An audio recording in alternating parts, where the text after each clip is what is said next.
Thank you very much. I sincerely want to thank you because I also sincerely believe that the honor you have given me by asking me to be here today is entirely beyond me, and I am unworthy of this honor. So if at any point I say anything or reflect anything which you think is unworthy, you please let me know, and I shall not remonstrate against that. I was asked to come here today and talk to you about something about my experience with slavery and with how slavery was part of our struggle to create a new nation,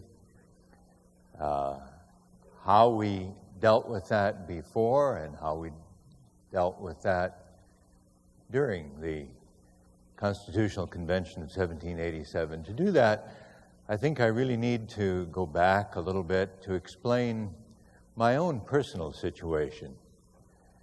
When I was born, my father had only 10 slaves, and we were not considered very large, very prosperous landowners, but over the course of time, with the acquisition, the purchase of more land, the purchase of more slaves, and most particularly the inheritance of slaves from the Custis family when I married Martha, by the time the end of my life came, I owned something more than 200 slaves. Slavery was not really very much of a debated issue among men of property in the period before the war for independence from Great Britain.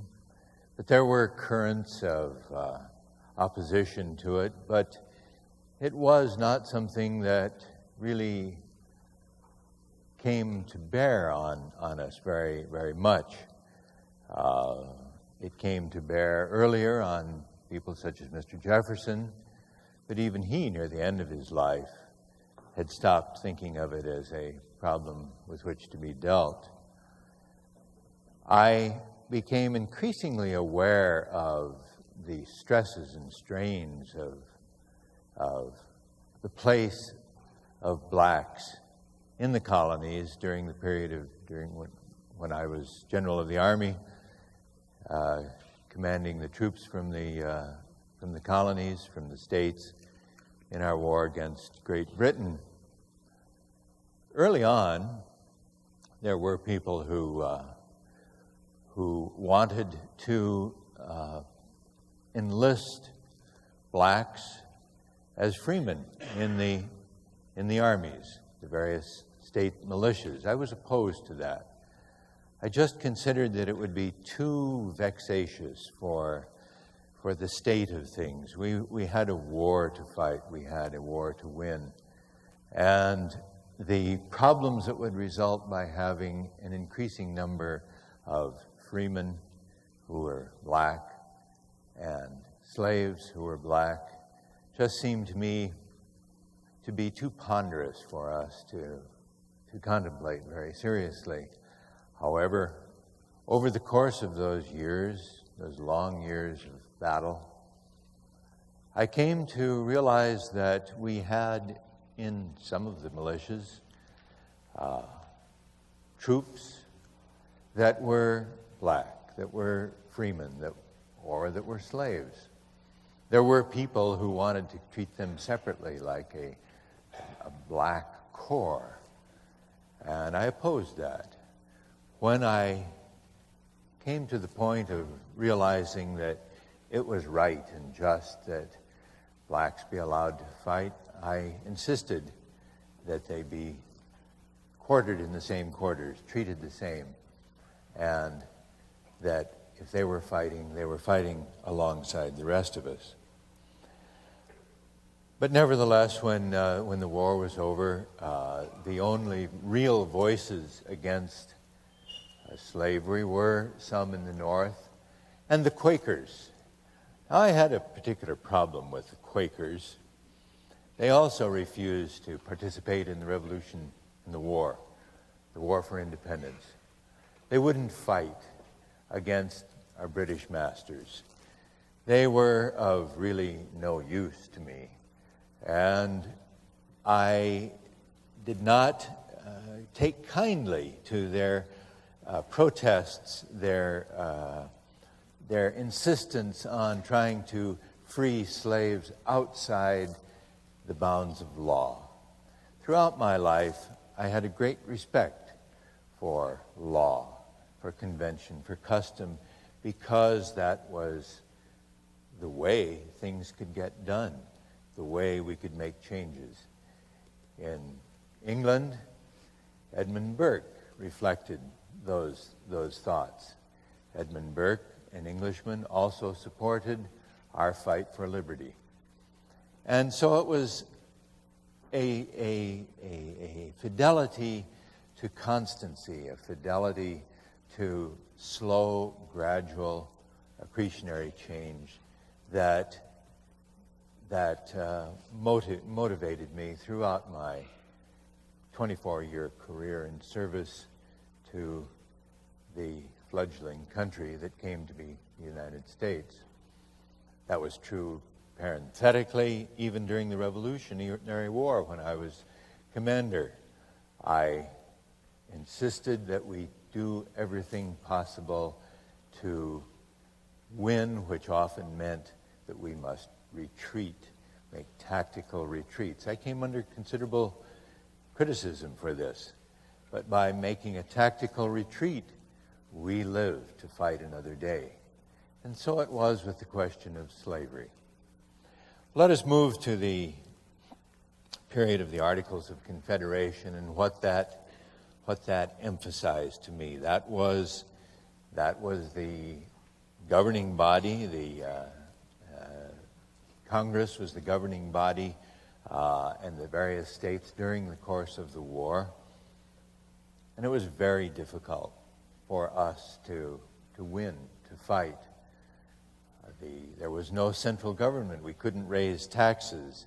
We were facing problems immediately after the war with Spain, with the pirates in the Barbary Coast, with military costs.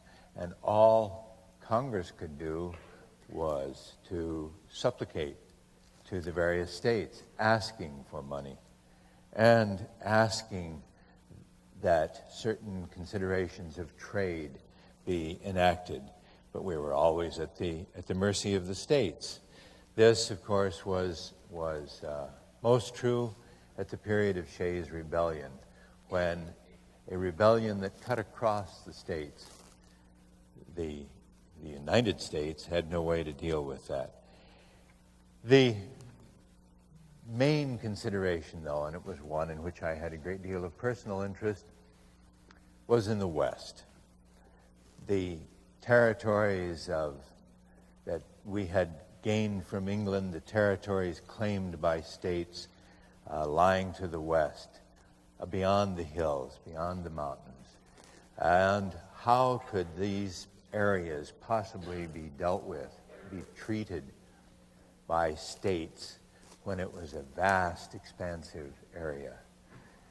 And so we called in 1787 the Constitutional Convention, which was held in Philadelphia, as you know, and was 12 of our 13 states, all except Rhode Island, sent delegates to it. And the underlying idea, the agreement of everybody in principle, was that we needed not to tinker with the Articles of Confederation. We needed instead to create a new document, a new way of seeing things, a United States, a central government. Now, some people, I have been told in my brief visit back here, think that only the southern states were, in principle, wedded to the idea of what came to be called states' rights. That's not true. The Constitution, as it came to be enacted, was in fact first presented by my friend and colleague, Mr. Madison, James Madison, and the delegation from Virginia. Edmund Randolph was the one who presented it, and it went from there. But that was the fundamental document. It was, at that time, called the Virginia Plan. And it dealt with concepts such as the public welfare and the general happiness. We were not there to debate the principles that had been validated in the Declaration of Independence, the rights of man. We had already ascribed to that. Now we wanted to create a framework of government so that those rights, which we all accepted, could be realized. We had plenty of examples to draw from. The Virginia Resolves. I made some notes as I was preparing for this. Charles Pinckney's Resolves, the Patterson's New Jersey Plan, the Articles of Confederation, various state constitutions, and the Fundamental Orders of Connecticut, and Mr. Franklin's Plan of Union. And finally, of course, we had the example of the Magna Carta that we drew on. The Virginia Plan was directed at people, not at states. The Southerners feared now, and this is where we begin to sense the problem that you're here to talk about with me. They feared the Northern control of trade would, in fact, be control of trade in slaves. We dealt with this at some length. You will notice that the word slave does not appear in the Constitution as it was enacted in those years, 1787, 1789, but rather it talks about free people and others. And the Constitution dealt with some very thorny issues. I mean, the debates in Philadelphia with some very thorny issues at the time. Navigation law. States did not want to abrogate their right to make navigation law. And how could we do this? Because clearly, as a matter of trade, as a matter of comity, as a matter of unity, we compromised. 2/3 of the states would have to agree. 2/3, of the body would have to agree. In each house, that is, the Senate and the Congress, the House of Representatives as we came to create them. Import taxes on states. That was for the slave trade. That was fixed at $10 a head. And slaves, as you know, we compromised. We decided that for the purposes of population, for the purposes of determining how many people would represent each state in the House of Representatives, we decided on a compromise that 3 freemen would be equal to 5 slaves for purposes of census. And finally, we agreed that the slave trade would be halted 20 years later, in 1808. And thus it was that we compromised. Now, why? And what were the forces against that? Well, the issue was fundamental. The issue was simple. I was in Philadelphia. Most of the 55 men who participated were there because we wanted to create a union. In certain states, in particular Georgia and South Carolina, made it plain that if we were to do something, anything, to take away their right, as it had been established through many centuries of law, to deal in slaves, they would not join the Union. If they didn't join the Union, then the Union would not be created. The Union would fail, and we would not have the framework within which, at some later point, we could deal with what I, by that time, agreed was a very, very fundamental problem and something that needed to be dealt with. So, who were some of the people who spoke out? I personally did not speak out on that or any other issue when I was president of the Constitutional Convention, save one issue, and that was one that you might think relatively minor, and that had to do with the number of people required to, or the distribution of congressmen, the number that would be required to authorize a congressman. All other issues, I let other people do the talking. I was there to get the Virginia plan, Mr. Randolph's plan, Mr. Madison's plan, to which I agreed ahead of time, to get the United States created. So there were other people, though, who spoke out. Roger Sherman, for example, from Connecticut. I jotted this down. He talked about slavery as being iniquitous. But interesting, I think, is that he did not speak out and try to change it, to work it into the Constitution as something that would be prohibited. You see, even though we were trying to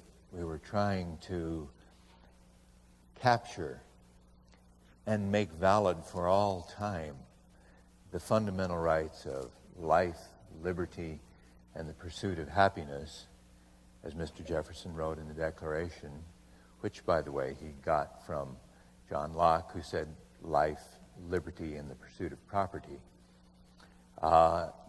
Despite the fact that we were trying to enshrine these ideas, we couldn't do anything if we were to deal with slavery in that context at that time. Well, let me just read from some of the other people who spoke out during that time. I watched carefully, and I took notes, and I compared those notes with others who also did. Mr. Madison took copious notes.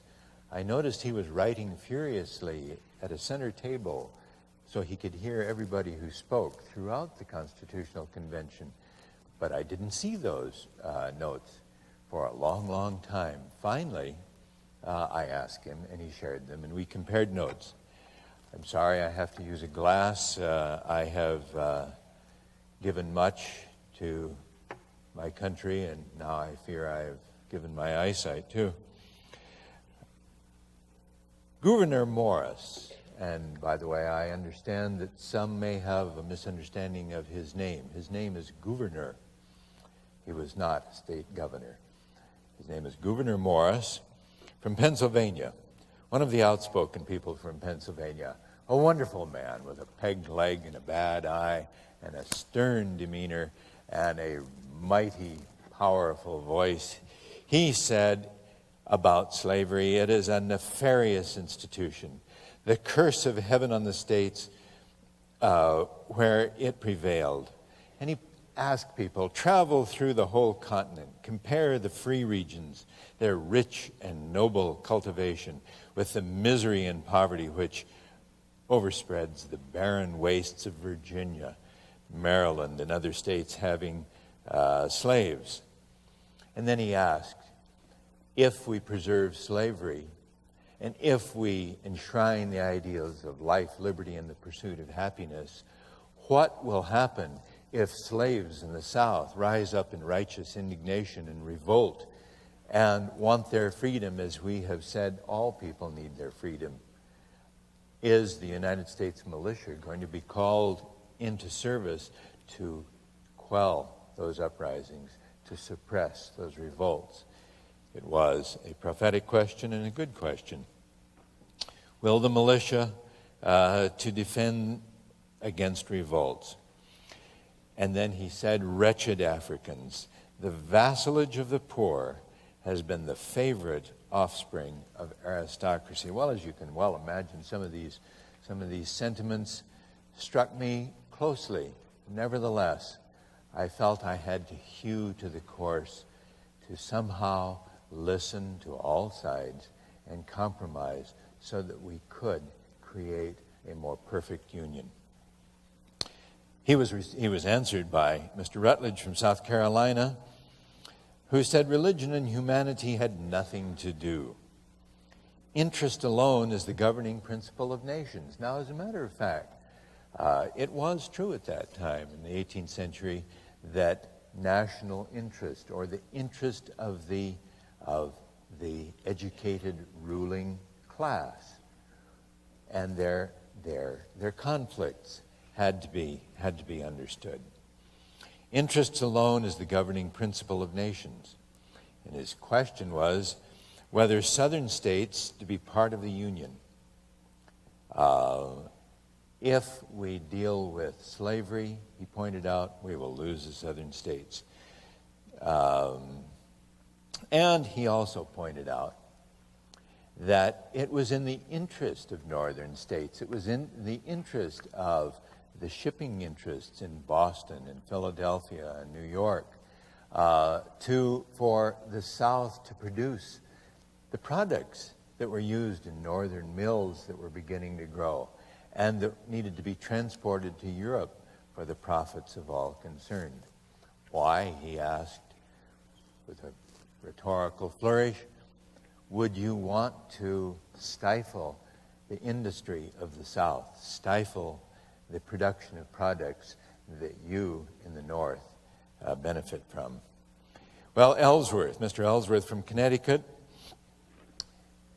said we really need to leave it to the states. What benefits and what part benefits the whole? And he expressed a sentiment, although he was from Connecticut, that many people from the South, the southern states, expressed, that the states are in the best position to decide what is right or wrong, even in moral issues. And if this is a wrong institution, the states can be counted on to change it. I personally did not believe that was a valid argument, but I did not express any opposition to it. We had two people named Pinckney, Charles Pinckney and his uncle, Charles Cotesworth Pinckney, a general. Charles Pinckney, both from South Carolina. Charles Pinckney would not agree to any government that prohibited the slave trade. And he expressed something that I also personally believed, and that is, in addition to my personal sentiments, my inclination to deal with things gradually and organically, like the vegetables I grew at Mount Vernon, to fertilize them, to nourish them, to clip them, to guide them, to prune them. I believed that slavery was probably doomed from its own weight. I believed that persuasion, I agreed with the Methodists who later came to call on me, who advocated that it be abolished within the framework of the rule of law. I didn't agree with the Quakers, who tried in one instance to apprehend a slave owned by a neighbor and a friend of mine when they happened to be visiting Philadelphia, and wanted to abscond with this slave. He was not theirs to abscond with. Well, anyway, George Mason, a friend and neighbor in Virginia, and a fellow delegate from the Virginia delegation, was an interesting person. I recommend that all of you take some time to learn more about George Mason. He owned approximately 200 slaves. He had a large plantation. Like the plantations of most of us in Virginia, it actually was getting more and more difficult to make a profit.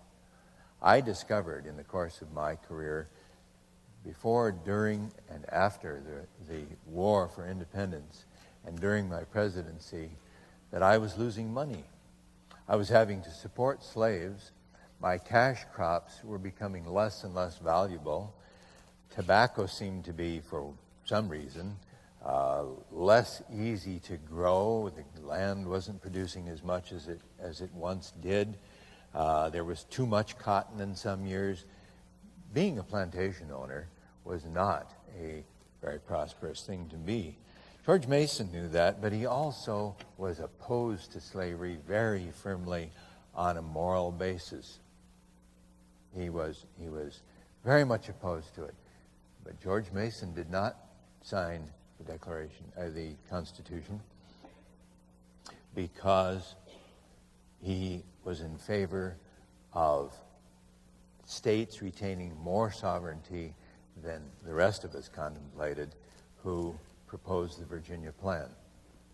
And so he was trapped, he felt. He disapproved of slave trade, but abolition was not persuasive. He was not able to indulge in that. And Mason, thus, I came to see, was trapped by the institution which he embraced.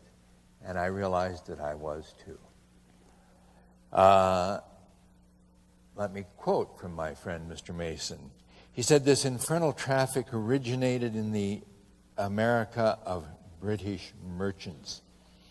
The British government constantly checked the attempts of Virginia to put a stop to it." And there had been attempts in Virginia to put a stop to it. There was opposition to the slave trade. Mason didn't speak of expedience as other people from South Carolina, for example, or Mr. Sherman from Connecticut. But he didn't speak of commerce, ships, profit, but in high moral tones. Let me quote from Mr. Mason, George Mason. "Slaves produce the most promiscuous effect on manners. Every master of slaves is born a tyrant." He was a master of slaves. He saw himself as a victim of it. "They bring the judgment of heaven on a country. Slavery discourages arts and manufactures. The poor despise labor when they see it performed by slaves. The Western people are already calling out for slaves for their new lands, and will fill that country with slaves. I lament that some of our Eastern brethren," and by this he meant the ship owners, the captains in Boston, Providence, New York, Philadelphia, "will fill that have from a lust of gain embarked on the nefarious traffic." And please excuse me. So this struck home. This struck home with many people. But there was an answer for this. A clever answer. Oliver Ellsworth had never pointed out that he had never owned slaves. He was from New England. He pointed out that he had never owned slaves, so he could not personally comment on the effects on character that slave owning might embody. This kind of debate was what made that convention in, say, 1787 such a wonderful experience on which to reflect in later years. Ellsworth pointed out that if the question is moral, then all should be freed right now, not to wait, not to limit only the slave trade, the importation of slaves, but to do away with slavery. Charles Pinckney again said, Charles Pinckney rose to defend the institution, and it is interesting to reflect that Charles Pinckney from South Carolina provided the only moral defense for slavery that was expressed in the convention. I found this intriguing because these same thoughts had frequently gone through my mind. He pointed out that examples abound through all of history, that slavery is the norm. It is not the exception. The Greeks in democratic Greece had slavery. The Romans certainly had slavery. The Papal States embraced slavery. The Pope himself embraced slavery, as did lands throughout Africa, the continent of Africa.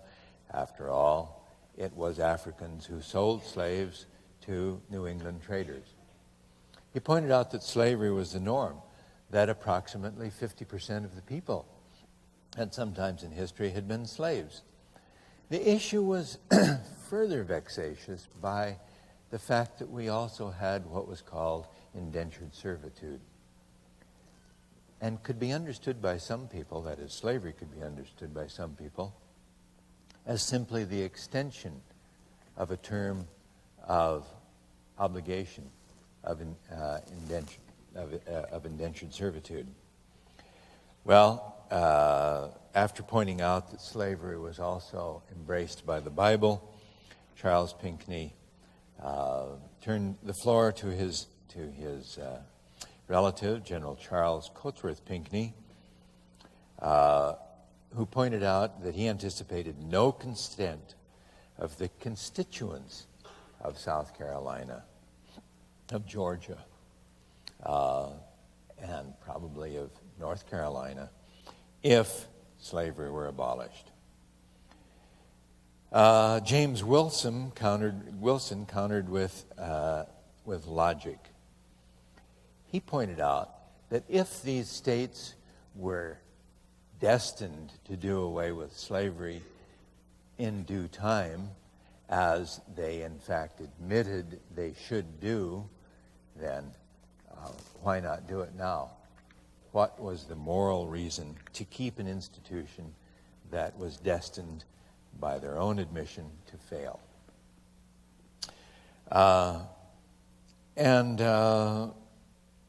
John Dickinson answered these questions again, coming back to the need for compromise. We needed to put into the Constitution that the issue of slavery is a national issue. It has to do with the preservation of the Declaration of Independence. It is a national issue. But we were not a convention that was making laws. So we needed to put the framework in that it would be banished 20 years later, the trade in slaves, not slavery itself. We made it plain that it was a national issue. And the states, a compromise was effected, the states agreed, and gave up the idea of it being only a state problem. He pointed out that if the preservation of slavery is a sine qua non for participation, for membership in the Union, then it will have to be allowed. So the compromise then, as I said, was to prohibit the slave trade after 1808, to move the issue from local to central authority, from state legislatures to Congress, and to concede that it was not a convention of laws, but of constitution to provide a framework for law. The struggle for freedom, liberty, and the rights of man would, many of us realized, have to be addressed, but that would have to wait for another day. Well, what was my own attitude? Some of you wonder. By then, by 1786, only a year before this, do most of you know that I did not have a son? And I wanted a son. And the person who became a son to me was the Frenchman, Lafayette, who was with me in the war, who stayed with me after the war, and who came up with wonderful ideas. Now, he was a product of growing republicanism in France, and suggested a couple of things to me. One, he suggested that he and we should form a partnership and set up a plantation somewhere in the West Indies, and run that plantation with free labor, freed slaves. And I wrote back to him, I said, "This is a generous and noble proof of your humanity. Would to God a like spirit might diffuse itself into the minds of the people of this country, but I despair of seeing it." Some petitions were presented to the Assembly at its last session, that is the Virginia Assembly, for the abolition of slavery, but they could scarce obtain a reading. Remember, this was in 1786, before the convention. To set the slaves afloat at once would, I really believe, be productive of much inconvenience and mischief. But by degrees it certainly might and assuredly ought to be effected, and that too by legislative authority. And I think that embraces pretty much my views. Legislatures had to pass laws to free slaves. Institutions had to be created to move slaves from a state of slavery to a state of freedom. Many people pointed out, for example, how could you set slaves free and expect them to have learned in a state of servitude the responsibilities, obligations, and rights of a state of freedom? I had a plan. I thought about this, and I had a plan. Let me go on. The unfortunate condition of the persons whose labors I in part employed has been the only unavoidable subject of regret. To make the adults among them as easy and comfortable as their actual state of ignorance and improvidence would admit, and to lay a foundation to prepare for rising generations for a destiny different from that in which they were born, afforded some satisfaction to my mind, and could not, I hoped, be displeasing to the justice of the Creator. What was that all about? In 1793, I thought of a plan to ease my own problems of increasing impoverishment with decreasing prices. I was back at my mansion house in Mount Vernon, and I did want to free the slaves, but I did not want to free my slaves into a situation that would cause problems for everybody around, as I suggest, and difficulties for the newly freed slaves. Thus, I wrote to a friend of mine, an English agriculturist, and said that I would like to divide my lands into 4 farms, 4 large farms. I would like to rent those to English farmers. There were not people available. There were not farmers available in Virginia by then to whom I could rent my lands and hope that they would be properly cared for.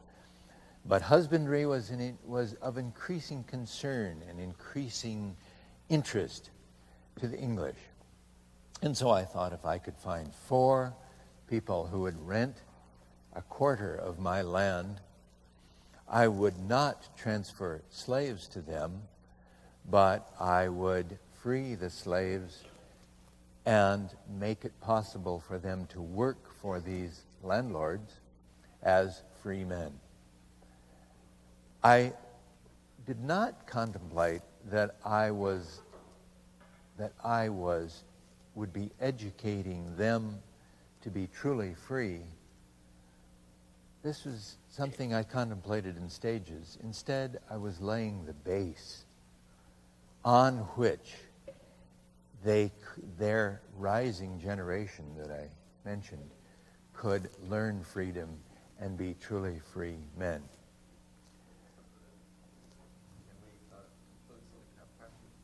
Yes, indeed. As I said, I anticipated that I was not worthy of this task, and I see I have overextended my time. Well, I put in my will that my slaves, some of the slaves I left behind in Philadelphia, and perforce they became free. Others, those few who were part of my estate, I freed on my death. And the rest reverted to my widow, Martha Custis, because they were obtained from the Custis estate. However, she freed those. So all of the slaves of Mount Vernon became freemen. And we created a constitution in Philadelphia in 1787, in the midst of the turmoil that I described to you, that provided the framework within which laws could be passed to create truly free men and realize the principles of the Declaration of Independence. May I invite any of you to ask any questions? If Yes. If you don't mind standing, please, and coming here so we can record this. We're recording the whole thing. Thank you, Mr. President. Let's thank the President.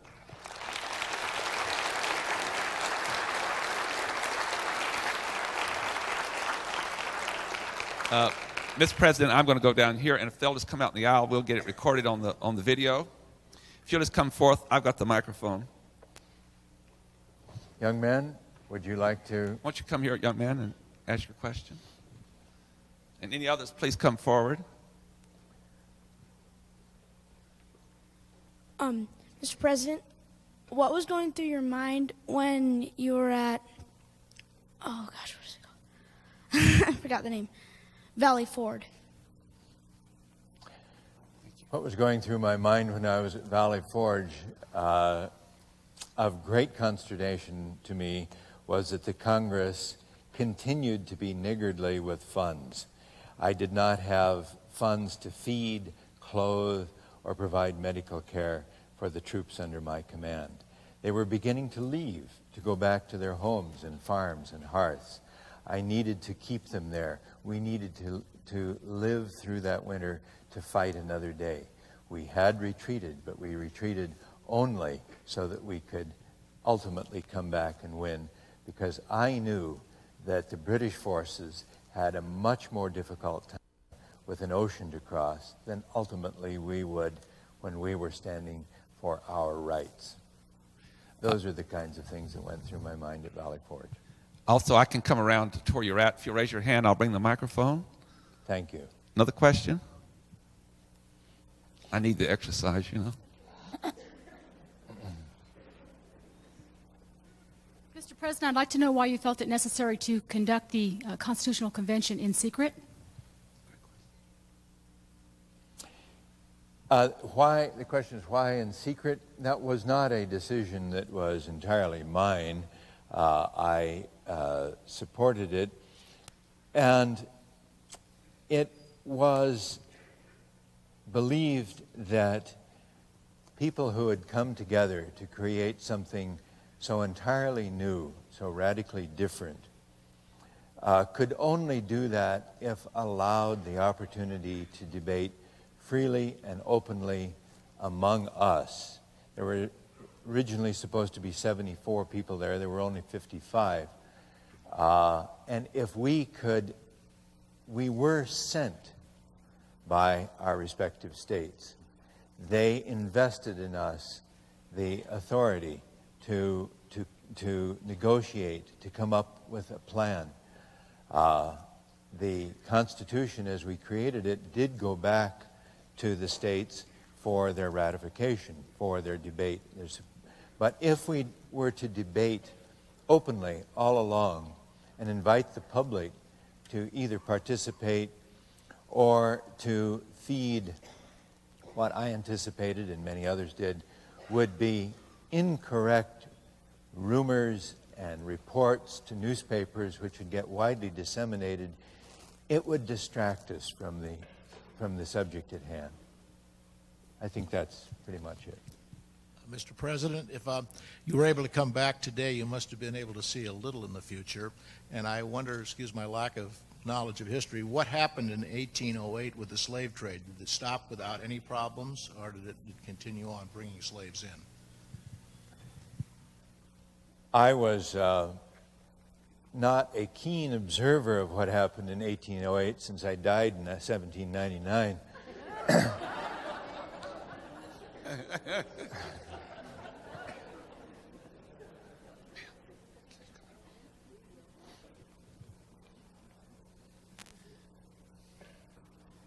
The next question's right here. Mr. President, you want to free the slaves, but many Southerners were not happy with that. So what do you think designs the happiness of people? The last part of that question? So what do you think designs the happiness of people, the whole nation? What decides the happiness of people? This was a question that was debated vigorously in the 18th century and before, with formulations such as the greatest good for the greatest number and such things.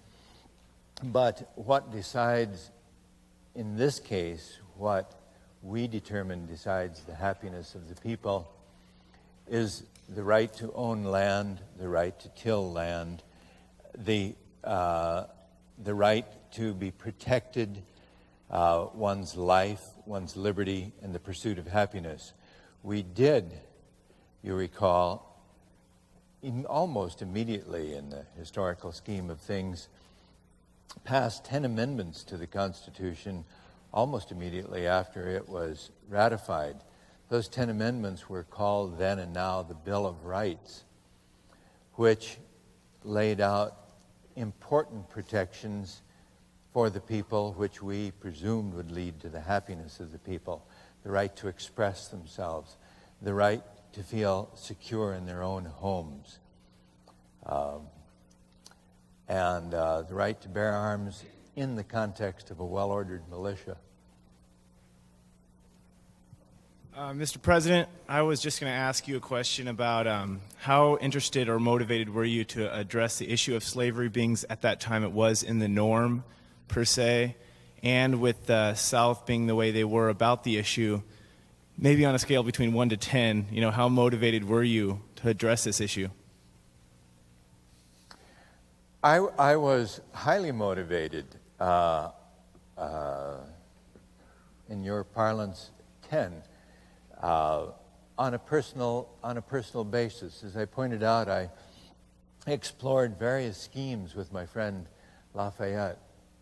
I did free the slaves from Mount Vernon. For many, many years, I never sold slaves. That's why the number kept increasing. I did not want to break up families. And I knew that I cared well for the slaves that I had. I did not want to run the risk of selling slaves to somebody who might not care as well. And so the number built up. So in my personal life, I came to see the institution as onerous and unworthy of a new nation. But I had no way of forcing that opinion on other people. I anticipated that manumission would continue to increase and that other people, as I, would see the benefits, the economic benefits, or the moral persuasion, the moral justice of freeing slaves. And I had determined that it was not a very economic system. So I was willing to not to press it, certainly in 1787, because to do so, to insist, would have destroyed the Constitutional Convention. Mr. President, next question is right here. Mr. President, why didn't Rhode Island show up to the Constitutional Congress? I never looked into this very thoroughly, but it had to do with the leadership of Rhode Island, because at the end of the Constitutional Convention, a delegation of Rhode Island people appeared, a large delegation, who assured us that they were, in fact, speaking for the people of Rhode Island and embraced the Constitution as we had devised it, the Virginia Plan with its various emendations. And so it was it was a political thing on the part of the leadership, and exactly what their motives were, I don't know. Next question right here. As you may or may not know, we had Thomas Paine with us yesterday. I'd like to know what your relationship or interactions were with Thomas Paine.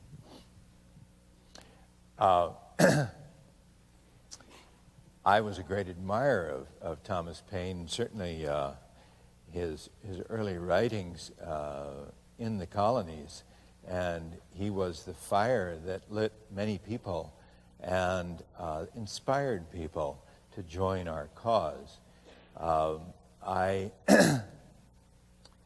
did not have close association with him or even much correspondence during all those years that he was in France, although we did exchange letters to some extent. But he was in much more frequent correspondence with George Mason and Thomas Jefferson than he was with me. But I admired him very much. I found his thoughts on the French Revolution quite interesting, and regretted that he himself found himself in such a predicament with the French Revolution. Mr. President, I know that the landowner provided practically all the necessary things for the slaves, such as housing and food and clothing. I wonder, did they ever receive any money or anything that they could save or build, any salary of any type? I'm sure that this was the case. In my case, I did not pay salaries to slaves, but I was generous with money that they might need for sweets and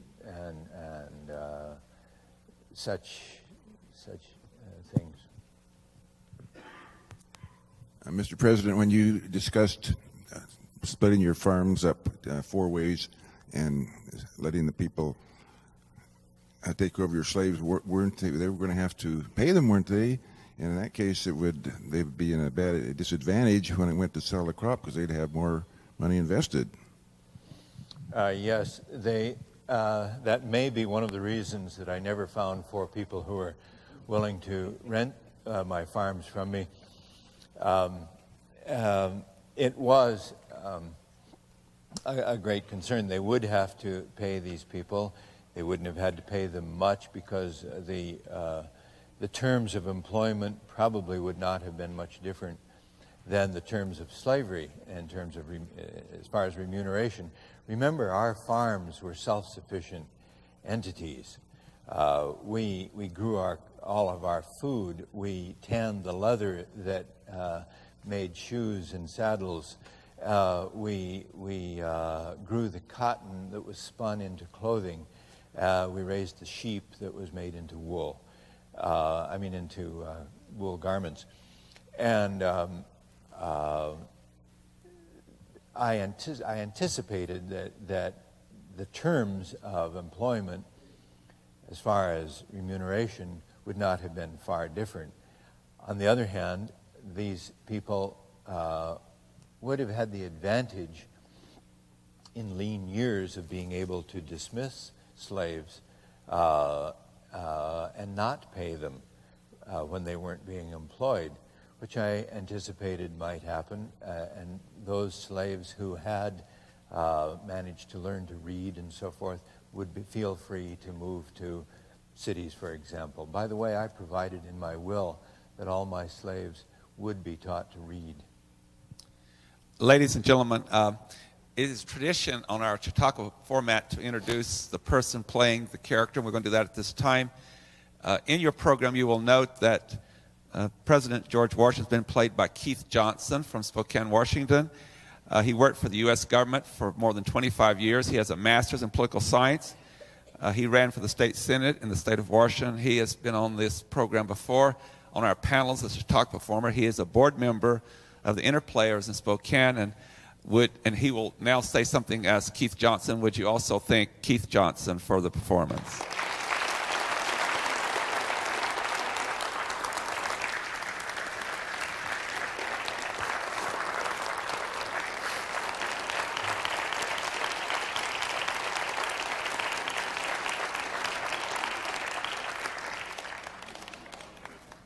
Thank you. This was extremely interesting for me to do this. When I was an undergraduate, I was very much interested in constitutional law and constitutional history, and this afforded me the opportunity to go back to those years and revive that interest and renew or reread some of the things. I am in great awe of what the men at the Constitutional Convention accomplished in 1787. I've had the opportunity to live in several other countries, and I have looked at situations abroad and lamented that somehow their course of history did not coincide with the production of a few great thinkers at the right time to lay the basis to avoid military dictatorships and the rest of the things that so much of the rest of the world contends with. As far as my own family on my mother's side goes back to this period.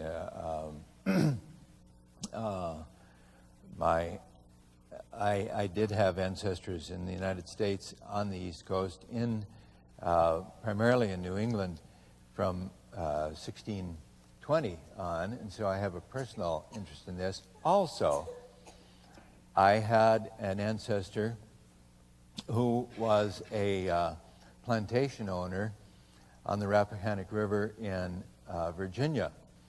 However, he was one of those detestable Quakers and was very much opposed to slavery and did not have slaves. And in the 17th century, the Quakers became, one, more numerous in Virginia, and two, more outspoken. Their links, of course, were with Philadelphia, Gouverneur Morris, other people like that, and they were increasingly outspoken in their opposition to slavery, and increasingly were seen by their neighbors as a sort of a fifth column. And in the early part of the 18th century, they were ostracized sufficiently that they picked up almost to a person and moved out. Some of them moved due north to Philadelphia. Others veered off to the northwest and settled in Ohio, northeast Ohio, in the case of my ancestors.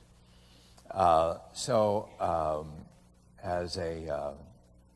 have that historical link to the period, and thus all of this was very, very interesting. George Washington, by the way, you notice I never said anything about what I spoke up and said in the Constitutional Convention. George Washington didn't. He wrote a letter to his nephew after, a few years after the convention, I think it was 1792. And his nephew was going into the House of Burgesses in Virginia, and he advised him, speak seldom,